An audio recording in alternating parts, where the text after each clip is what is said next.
بسم الله الرحمن الرحيم. اللهم صل على سيدنا محمد وعلى آل سيدنا ومولانا محمد وبارك وسلم ثم صل عليه. اللهم صل على محمد كلما ذكره الذاكرون وكلما غفل عن ذكره الغافلون. أعوذ بالله من الشيطان الرجيم. بسم الله الرحمن الرحيم. مثل الذين ينفقون أموالهم في سبيل الله كمثل حبة أنبتت 7 سنابل في كل سنبلة 100 حبة والله يضاعف لمن يشاء والله واسع عليم. الذين ينفقون أموالهم في سبيل الله ثم لا يتبعون ما أنفقوا منا ولا أذى لهم أجرهم عند ربهم ولا خوف عليهم ولا هم يحزنون.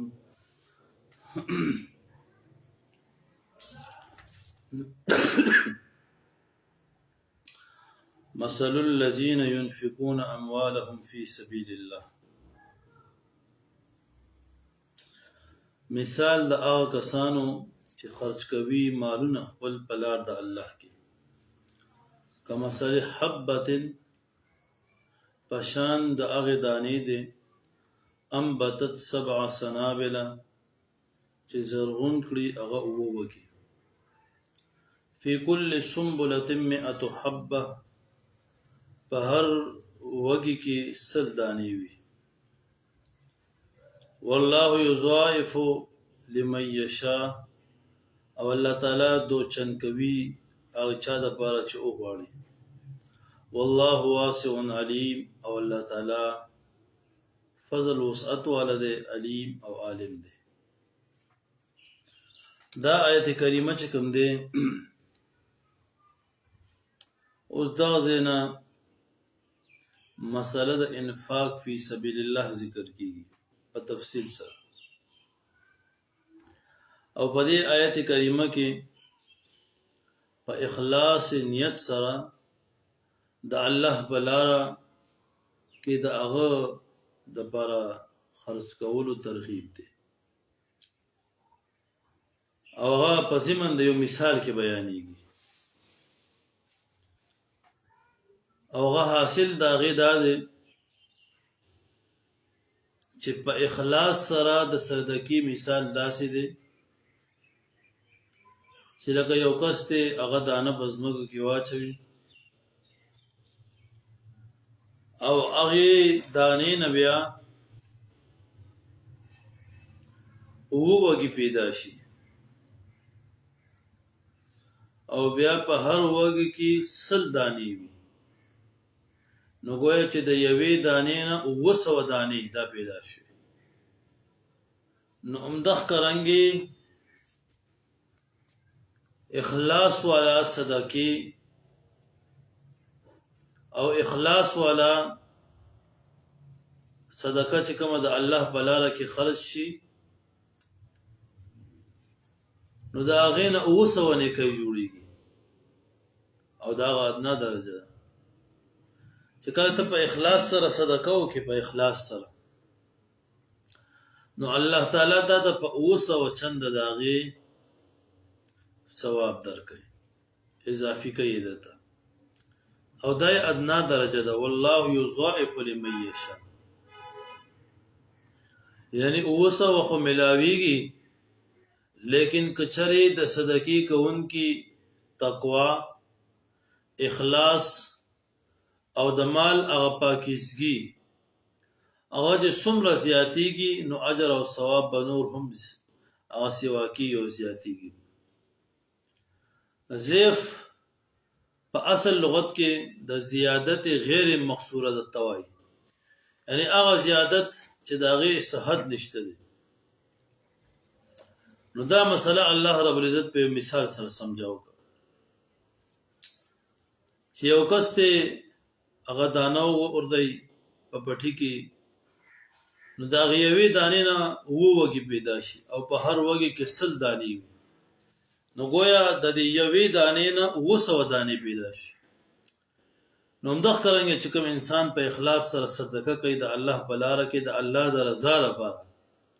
دا د مثال دی چې د هغې نه الله 200 نیکۍ جوړوي او 200 چند او ته الله هغه ثواب هغه نور هم سیوا کوي. او دا 200 چې کوم دی یعنی د صدقې ثواب دا د 200 نیکی دی، دا خو هغه ادنا درجه ده. والله یضاعف لمن یشاء. انسان کې څومره اخلاص ډیر وي نو دومره به ثواب هم نور سیوا کی. نو مدار دا په اخلاص باندې.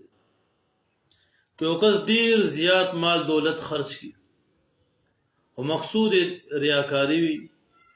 مقصود دا وي چې خلک ما د سخی وي او خلکو ته خودنه وي، نو په دې هیڅ اجر او ثواب نشته دی. او که یو 10 روپۍ دی خالص د الله د رضا لپاره ورکړي، نو د هغې اجر او ثواب الله ته سیوا کوي. الله دې ته نه ګوري چې څومره دی ورکړل، دې ته ګوري چې په څه نیت دی ورکړل. او هغه علیم بذات الصدور دی، انسان په پټو رازونو باندې په سینه کې چې کوم موجود دی په هغې عالم دی، هغه الله ته پته ده. نو په دغه آیت کریمه کې الله تعالی دغه صدقې مثال ذکر کو کوم چې په اخلاص سره ورکړي شي. مثل الذين مثال لا کسانو ينفقون اموالهم چې خرج کوي مالونه خپل فی سبیل الله په لار د الله تعالی کې، کمثل حبة پشان د هغه دانې دی انبتت 7 سنابل چې زرغون کې وږي فی کل سنبلة 100 حبة او په هر وږي کې 100 دانې وي. والله یضاعف لمن یشاء. او الله تعالی دوچن کوي زیاتوي لمن یشاء او چاته چې وغواړي، یعنی چې څومره اخلاص ډیر وي دومره به ثواب نورم سیوا کوي. والله واسع علیم. او الله تعالی واسع دی، فضل لده د الله تعالی فضل دا ډیر وسیع دی، فراغ دی. علیم او عالم دی، پوهه دی. الذين ينفقون اموالهم في سبيل الله. کسان چې خیرات کوي، خرچه کوي خپل مالونه په لار د الله کې، ثم لا يتبعون ما انفقوا منا ولا عذا. او بیا دوی نه لګوي په هغه څیز پسې چې کوم خیرات کړی وي بارول د احسان ولا عذا، او نه چې کوم دی رسول د آزار او د تکلیف. لهم اجرهم عند ربهم. نو مقرر کړل شوی دی دوی لپاره اجر د دوی په نږدې د رب د دوی. ولا خوف عليهم. او نه به سيروي ولا هم يحزنون. او نه به دوی غمجن شي. نو الذين ينفقون اموالهم، اوس په دې کې د هغه امورونه او د هغه کارونو د بچ کېدلو حکم دی چې په هغې سره د انسان صدقه هغه باطلېږي. او هغه څه شی دی چې په هغې سره صدقه د انسان باطلېږي، نو هغه من او عزا. یعنی بچا باندې د صدقې په وجه سره احسان اړول، چاته صدقه ورکړه او سبب احسان اړې، نو تا خپله صدقه ده باطله. ولا عزا. عزا یا ورته تکلیف رسول چې صدقه دې ورته ورکړه او بیا ورته سبا تکلیف رسې، تا نه ورته ورکې یا تېنه خدمت هلې، نو تا ځان د خپل صدقه ټول برباد کړه. نو د دې د وجې صدقه انسان کو ورکوي نو احسان به پې نه اړوي، ځکه دا لله فی الله، دا د الله د رضا لپاره وي. او که تا چاته صدقه ورکړه او سبا به احسان اړوي، نو دا صدقه ستا برباده شو. او یا ورته تکلیف راځي تا نه ورته ورکې، او یا د هغې په وجه ته خدمت هلې نو دا چې کوم دی ستا خپل صدقات برباد کړه. نو الله تعالی فرمایي چې هغه کسان چې دوی خپل مالونه خرج کوي خو د خرج کولو نه پس یعنی د الله په لار کې مال خرج کړي او چې دا کوم خیرات یې کړی دی کوم صدقه یې کړی دی او کوم مال یې ورکړی دی نو دې پسې اوس احسان او تکلیف رسول دا نه کوي. یعنی صدقه د احسان اړولو نه او د تکلیف رسول نه پاک او ساتله. الله د داسې خلکو باره کې فرمایي لهم اجرهم عند ربهم د دوی لپاره اجر د دوی دی په نیز د رب د دوی ولا خوف علیهم او نو به په دوی څه یره وي ولا هم یحزنون او نو به دوی غمجن شي. بې خوف او بې یرې به وي او دارنګې غم به پرې نه وي. نو دا د هغې خلکو دپاره چې کوم صدقه وکړي او احسان نه اړوي صدقه وکړي او بیا اذیت او تکلیف نه رسوي نو دې د وجې په دې څیزونو کې دې خیال ساتل پکار دی. او چې ته صدقه وکړي او بیا هغه صدقه چې هغه کس ته ورکې او ته چې کوم دی د هغه نه تصویر وباسې او هغه نیټ ته ورکړي او سبا هغه صدقې والا کس هغه وګوري نو په دې سره هغه ته څومره تکلیف رسي. نو دا انتهایی خطرناک شی دی. نن سبا دا ډېر لوی مصیبت دی. که چا ته څه ورکوي که چا سره څه تعاون کوي بس تصویر به ترې وباسي او نیټ ته به یې ورکړي چې ما فلانکي سره امداد وکړو. نو تا خلکو د ښودنې دپاره وکړو نو خلکو ته دې وښیلو نو تا خپل صدقات هغه برباد کړ ځان ته. که د الله دپاره دې کړي وي نو الله خو ویني او که د شپې په تور تم کې ته صدقه وکړې نو بیا هم الله ویني. نو خلکو ته د ویلو څه ضرورت دی او خلکو ته د ښودنې څه ضرورت دی. نو دا انتهایی ګټي عمل دی. لکه دا اوس چې کوم سیلاب راغلی خلک بعضې ځي هلته کې هغې سره تعاون کوي نو کوم صحیح خلک وي دینداره او د انسانیت په بنیاد خدمت کوي او د الله د رضا دپاره کوي نو هغوی خو دا څیزونه نه کوي. هغوی صدقه او تعاون کوي او څوک ته خبر هم نشي. او بعضې خلک چې کوم دی هغوی لاړ شي او چې چا ته څه ورکړي نو د هغوی نه تصویر وباسي او ورکړي. نو مخکې یو کس د بنیر د هغه ځای چې کوم دی هغه باقاعده په دې خبره وکړه. هغه ویوي که دلته مونږ ته څوک راځي او د مونږ نه تصویران وباسي او تعاون را سره کوي نو بلکل دوی ته حاجت نشته نه دی راځي. هغوی وایي چې دلته مونږ په خپل غم یو او سیلاب راغلی دی زموږ کورونه وړلی شوي دي بچي زنانه مور او پلار دا چې کوم دی زموږ نه دغه شوي دي او تاسو راځئ نو بل مصیبت راته جوړ کړئ زموږ نه تصویران وباسئ. او غیرتمند خلک ته نو هغوی وایي که چېرته زموږ نه تصویران وباسئ او نیټونو ته یې ورکوئ چې یاره دی سره مونږ تعاون وکړئ بلکل له ستاسو تعاون مونږ ته حاجت نشته. دا اوس هغوی ته تکلیف ورکول دي. نو شریعت اسلام څومره ښایسته دین دی. اسلام وایي که چا سره تعاون کې نو سبا به په احسان نه اړئ. تعاون کې تکلیف به ورته نه رسي. په داسې طریقه وکړه چې بل څوک پې خبر هم نشي صرف هغه پې پوه شي بس. نو دې سره به د هغوی عزت هم بحال پاتې شي او تا ته به الله ستا سره کې اجر هم ورکړي. او که ته تصویر د هغه نه وباسې او نیټ ته دې ورکړو نو دا خو د هغوی عزت خراب کړو نو تا ته به صدقې څه اجر او ثواب میلاو شي. نو دې د وجې لله فی الله د الله د رضا لپاره کول پکار. د صحابه کرامو حالات مونږ وګورو یا د اکابرو خپل هغوی به وایي نیک عمل کولو په ټولو به د مخلوق نه په ټولو به د مخلوق نه د دې دپاره چې الله به چې صرف تی وویني چې د قیامت پر ورځ د دغې عمل اجر راکړي صرف ته پې ګواه شي بس داسې. نو ولې هغوی مقصود به د الله رضا او داسې اعمال چې انسان صرف د الله دپاره وکړي دا به د قیامت پر ورځ په کار راځي. او که د خلکو د ښودنې دپاره ریاکارۍ دپاره او دې دپاره چېرې دی به د ما تعریف وکړي نو دا د دنیا شهرت شو د دنیا تعریف او وا شول او چې قبر او آخرت شنو ګوره بیا به دا هغې اجر او ثواب نه ملوي. مخکې الله په دې باندې مثال ورکوي باقاعده. نو دا څیز بالکل نه دی کول پکار. نو په دغه آیت کریمه کې الله تعالی دا دوه څیزونه ذکر کړي دي چې احسان کول، صدقه دې وکړو احسان په بیا کې سبا احسان پیاړي، او یا دې صدقه وکړو بیا د سبا تکلیف رسي نو په دې سره تا خپل صدقه چې کوم دی نو برباد، او که دا څیزونه پکې نه وي نو دا صدقه عند الله مقبول ده، الله په دې اجر درکړي. الذين كسان ينفقون اموالهم چې خیرات کوي خپل مالونه فی سبیل الله په لار د الله کې، ثم لا يتبعون او بیا دې نه تابع کوي او نه لیږي دوی په هغه سیس پسې انفقو چې دی خیرات کړی وي منن بارول د احسان اړول،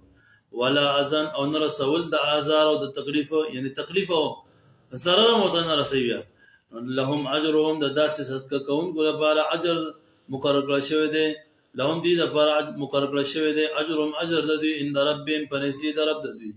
ولا خوف علیهم او نه به یرس په دوی باندې، ولا هم يحزنون او نه به دوی چې کوم دی غمجن کړی شي.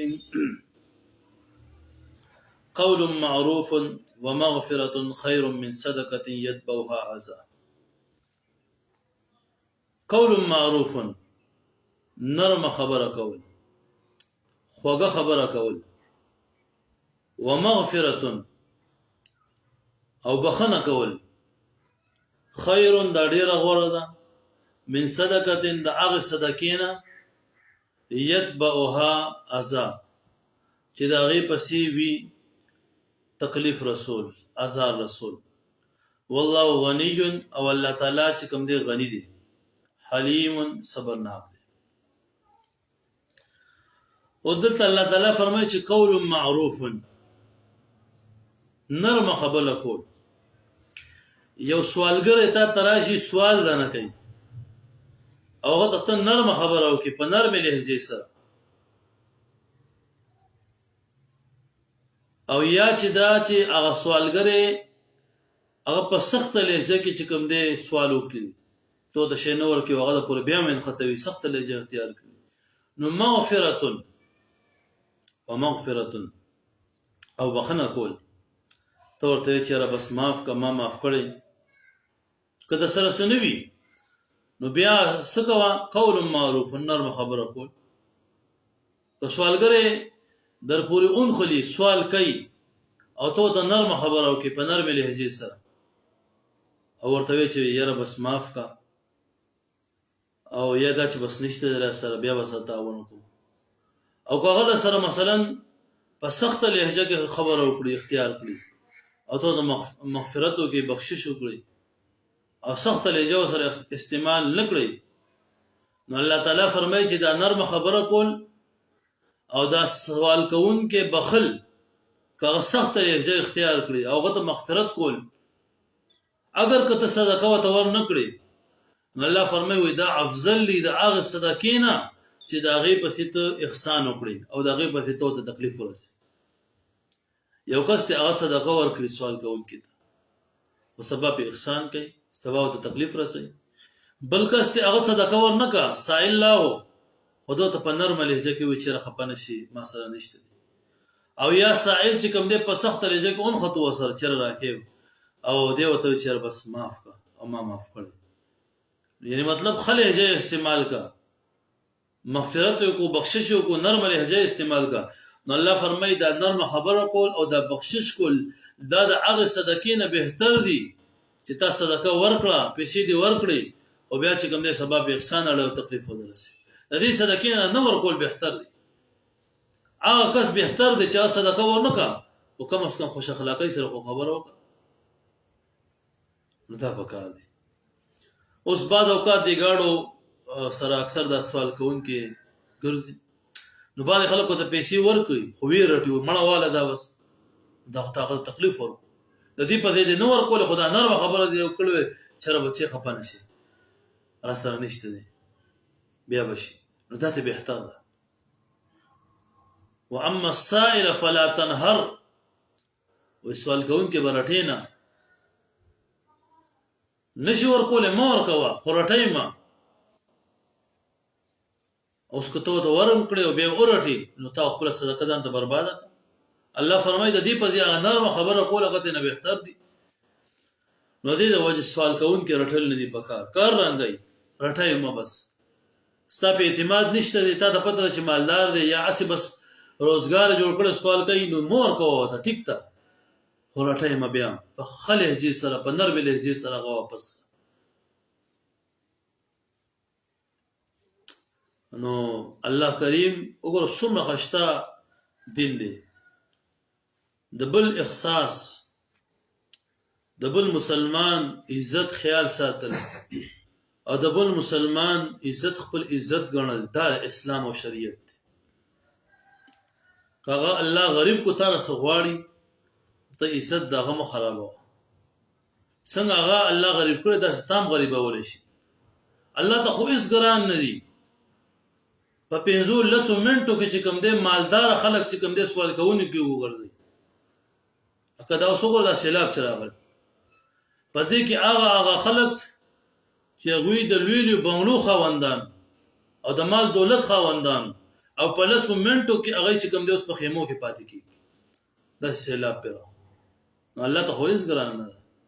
هغه خلک چې د مال دولت خاوندانو نن هغوی دا په خیمو کې پراته دي، خپل کورونه یې په ملبو په اوبو کې ډوب دي.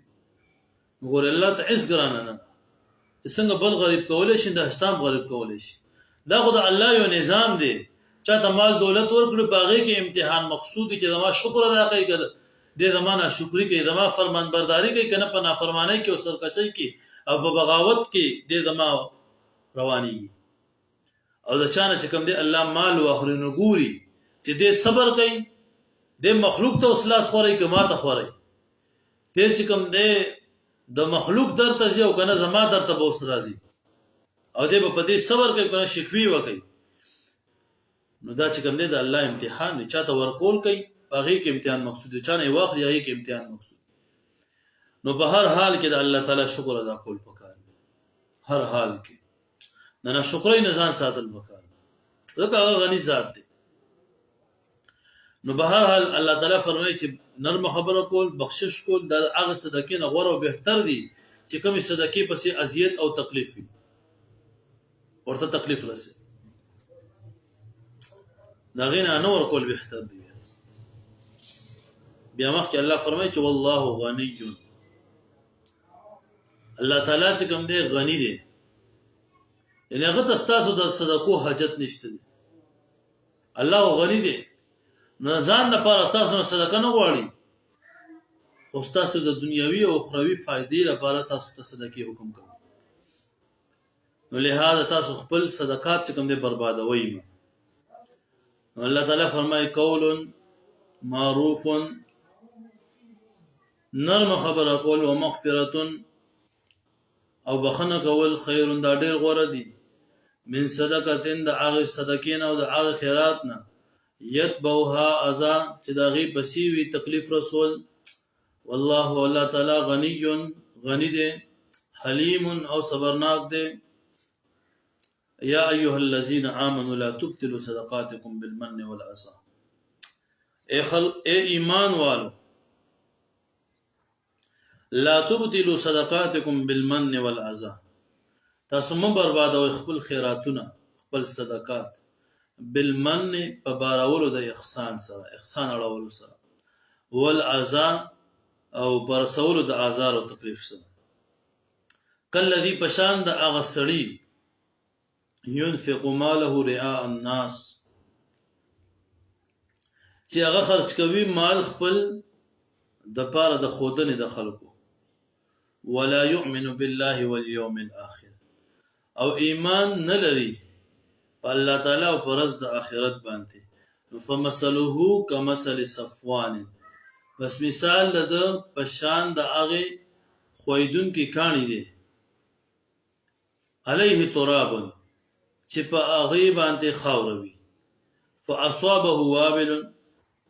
بس ورسیږي دې ته سخت باران دې کاڼي ته، فترکه صلى بس پرېږدي ده لره صفا سوتره. لا يقدرون على شيء،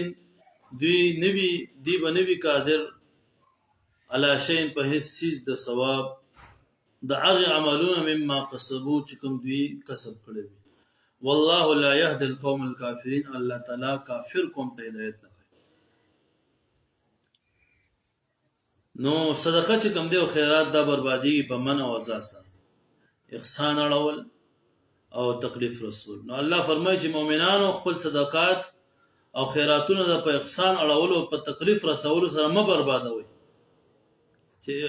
صدقه او بیا احسان او تکلیف رسي کالذي ينفق ماله رئاء الناس دا هغه صدقات بیان دي چې په هغه کې شرط د صحت نوی موجود یعنی ریا او کفر دواړه یا یو د پکې پروت یعنی چې کله د ریاکاری لپاره انسان صدقه وکړي نو هم قبول نه ده ایا انسان کافر نو کافر که صدقه کوي دا هم قبول نه ده او په مقابل آیت کې بیان د هغه صدقاتو چې صحت سر شرط خو پکې وو موجود او شرط د بقا پکې نو یعنی په من او ازا سره برباد شي رعاء الناس هغه کس چې خپل مال خرڅ کوي رعاء الناس د خلکو د خودنې لپاره دا مفعول له دې د ينفقون لپاره ولا يؤمن بالله واليوم ادینه مراد کافر دی او یا د منافق اعتقادي او یا دا معنی چې یقین نه لري په ثواب د آخرت باندې نو ای ایمان ور خپل صدقات نه بربادوي د هغه کس په شان چې خپل مال خرج کړي د خلکو د خودنې لپاره ولا يؤمن بالله واليوم الاخر نه په الله ایمان وي نه په آخرت ایمان وي یعنی کافر ته مراد یا منافق اعتقادي او یا دا چې د یقین نوي په ثواب د آخرت باندې نو فمثله كمثل صفوان عليه تراب فاصابه وابل فتركه صلى نو مثال د صدقې د ریاکارۍ دی د ریاکار صدقه د هغه مثال دی فمثله مثال ده دا زمير د ریا صدقه کوونکو چې کوم دی دا هغه ته راځي ریاکار طرف ته چې د ریا لپاره صدقه کوي نو فمثله كمثل صفوان کس چې د ریاکارۍ لپاره صدقه کوي نو دغه مثال دا سره کمثل صفوان چې یو صفا غټوي صفا سوترا کمثل صفوان پشان د صفا کانی صفا غټه چې باغې باندې کاروانده نه کیږي فصل په نه کیږي هم د خرنګ داري اکا چې کم دینو دته صحیح فائدہ نه رسي او د ریاکار چې کوم د تعریف کېدل ستاینه کېدل نو دا بشان هغه خاور دی چې په دغه صفا غټه باندې وي خویدون کې صفا غټه وي باغی خاور وي نو هغه د پاسه کوم خاور وي نو هغه بے فائدې وي او په آخرت کې د اجر او ثواب نه محروم پاتې کېدل دا بشان د سخت تیز باران دی چې دا غټه صفا پرېږدي فترکو صلی اغړ توای چې بالکل صفاوي او ګرد غبار پینوي لا يقدرون على شيء مما كسبوا ان دې عمل به ورته هیڅ اجر او ثواب نه ویلاوي اگر که دوی پته موي چې موږ نیک عمل کو والله لا يهدي القوم الكافرين او الله تعالی چې کوم دې کافر قوم ته هدایت نه کوي نو دې مراد یا خدای دې چې الله به دې ته آخرت کې ثواب نه ورکړي او یا دا چې په دنیا کې ورته ایمان او توفیق نه ورکړي او جبران هدایت ورته نه کوي نو کوم خلک چې مال خرج کوي د ریاکارۍ لپاره او دا غرانګي دا غوي ایمان نوي په الله او ذات باندې په آخرت باندې نو ریاکار صدقه کوونکی مثال داسې دی چې وګټه ده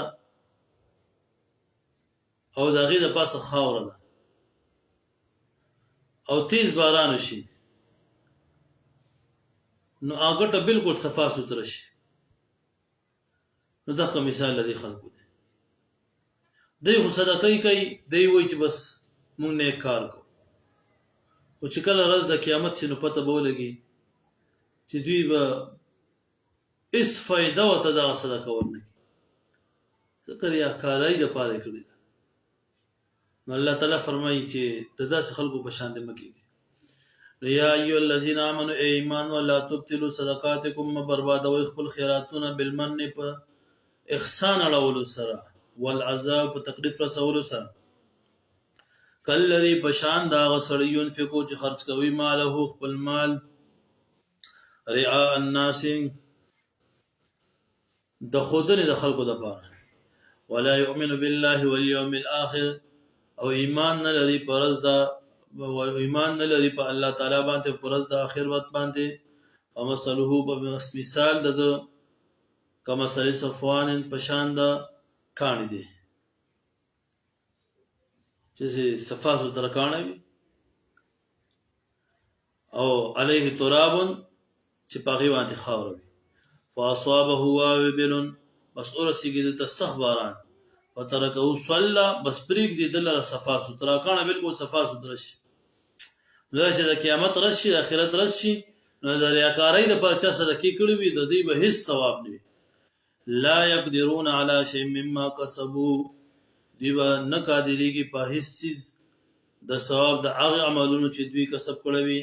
والله الله تعالی لا يهدي القوم الكافرين هدایت نه کوي هغه قوم ته چې کوم کافر دی کافر قوم ته الله تعالی هدایت نه کوي ومثل الذين ينفقون اموالهم ابتغاء مرضات الله او مثال د هغه خلکو چې خیرات کوي خپل مالونه دپاره د طلب د رضا د الله وتثبیتا من انفسهم او د وجه د یقین نه د نفسونو د دوی نه کمثل جنت بربوه په شان د یو باغ دی چې په اوچته ځمکه باندې وي اصابها وابل چې ورسېږي هغې ته باران ډېر باران تیز باران فآتت اکلها ضعفین نو ورکړي دا باغ میوې خپلې دوچنده میوې ورکړي فإن لم يصبها وابل نو که چېرته ونه رسېږي دې ته ډېر باران فطفل نو لږ باران دا متکافي دی لږ متکافي دی والله بما تعملون بصیر او الله تعالی ستاسو عملونه چې کوم دی تاسو کوم عملونه کوئ بصیر هغه خو ویني لیدونکی دی د هغې نو دا دویم مثال دی د اخلاص والا د نفقې دپاره چې کومه نفقه په اخلاص سره وشي نو دواړه مثالونه د یو ممثل لپاره دي او بعض مفسرین وایي چې د دویم مثال هغې صدقې دپاره دی چې د جهاد او د دعوت نه علاوه په بل مصرف خیر ځای کې هغه خرج شي او ماقبل چې کوم مثال ذکر شو نو دا د هغې صدقې دپاره و او چې هغه د جهاد او دعوت د دین او اعلا د دین دپاره وشي نو په هر صورت دلته اوس د اخلاص والا د صدقې هغه مثال ذکر کړي نو دا دویم مثال دی د هغه انفاق چې هغه دپاره د الله د رضا ومثل الذين او مثال لا کسان ينفقون اموالهم چې خرج کوي خپل مالونه ابتغاء مرضات الله د الله تعالی د رضامندۍ د تلاش لپاره د طلب لپاره ابتغاء مرضات الله یعنی مقصودی طلب د الله رضا وي او دا مفعول له دی یعنی د دې د حصول لپاره دا فعل مذکور چې کوم دی هغه شوی دی انفاق دا فعل ينفقون انفاق خرج کول دا ولې شوی دی ابتغاء مرضات الله مقصود الله رضا وتثبيتا من انفسهم دا په معنا ته یقینا سره ان زړه یقیني وي د الله په وعده باندې نو ځکه انفاق کوي دا هم مفعول له دی چې د وجود د وجه نه چې کوم دی هغه فعل مذکور هغه شوی یقین شته الله په وعده باندې ځکه نفقه او خرج کوم دی یا د تثبیتا معنا د اقوال دی یعنی نفقه کوي د دې لپاره چې محکم شي او کلک شي زړونه دوی په ایمان او په دین باندې ځکه چې صدقه دا سبب دی د تثبیت په ایمان او دین باندې په ایمان او دین باندې مضبوطوالی او کلکوالی لپاره دا یو سبب دی. نو چې هغوی خپل مالونه د الله د رضا لپاره خرڅ کوي او تثبیتا من انفسهم او د وجه د یقین نه د نفسونو د دوی یقین وي د الله په وعدو باندې. نو داسې خلکو مثال کا مثل جنت بربو په شان د یو باغ دی چې په اوچته ځمکه باندې ربوا وایي هغه ځمکې ته د ځمکې هغه ټوکړه چې هغه اوچته وي اوبه پکې نه وي یعنې غونډۍ او تشبیه د ربوې سره یې ورته ورکړه د دې د وجې نه چې د هغې ونې هغه ډېرې ښایسته ښکاري چې په اوچته ځمکه باندې وي داسې او دغه رنګې د ډېرې ګرمۍ او د سردۍ نه په امن کې وي او په هغې کې نما او بړوت وي هغه چې کوم دی ډېره وي او که د اوبو قلت وي نو د ونو اوچېدلو خطر هم بیا نه وي نو چې په اوچته ځمکه باندې یو باغ دی اصابها وابل هغې ته ورسېږي تیز باران سخت باران نو چې ورته ورسېږي نو هغه دوچنده میوې ورکوي فآتت اکلها ضعفین ډبل میوې دوچند فإن لم يصبها وابل فطل او که چېرته تیز باران ورته ورسېږي نو فطل هغه لږ باران هم ورته کافي دی. فطل چې کوم دی شبنم ته وایي خو دلته ترې مراد هغه مطر قلیل یعنې لږ باران دی ځکه دا شبنم چې کوم دی نو دا د فصل لپاره کافي دی لږ باران ترې مراد نو حاصل دا چې څوک چې صدقه وکړي او مقصود د الله تعالی رضا وي د الله رضا طلب کړي او دویم دا چې د په ایمان کلکوالی او په دین کلکوالی دا مقصود نو دته دا نفقه خامخا نفع ورکوي نو که دواړه شرطونه وي او کمال درجه کې وي دا اعلی نفع ورته ملاوي دا په مثال د وابلون چې فصل بیا وي د خشته باران شي دی فصل کو چند میوه ورکوي نو دا نیکی او ثواب به در دوچند ډیر وي او کچاري په کومه درجه کې وي د شرطونه مفصل لږ باران وشي بیا هم سنا فصل خوشي ده دته هم افایده وته ملاوي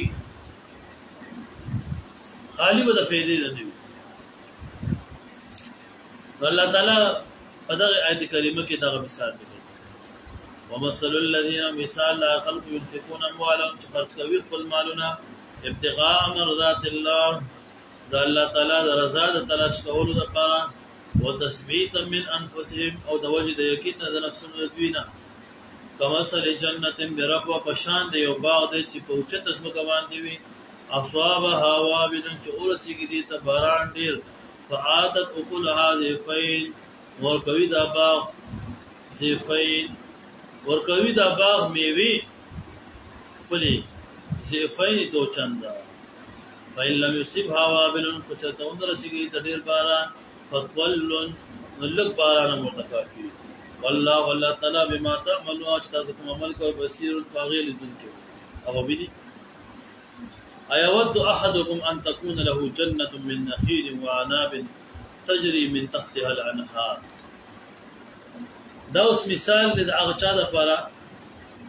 چې خپل صدقات برباد کړي په احسان سره او په تکلیف سره او پر ریاض سره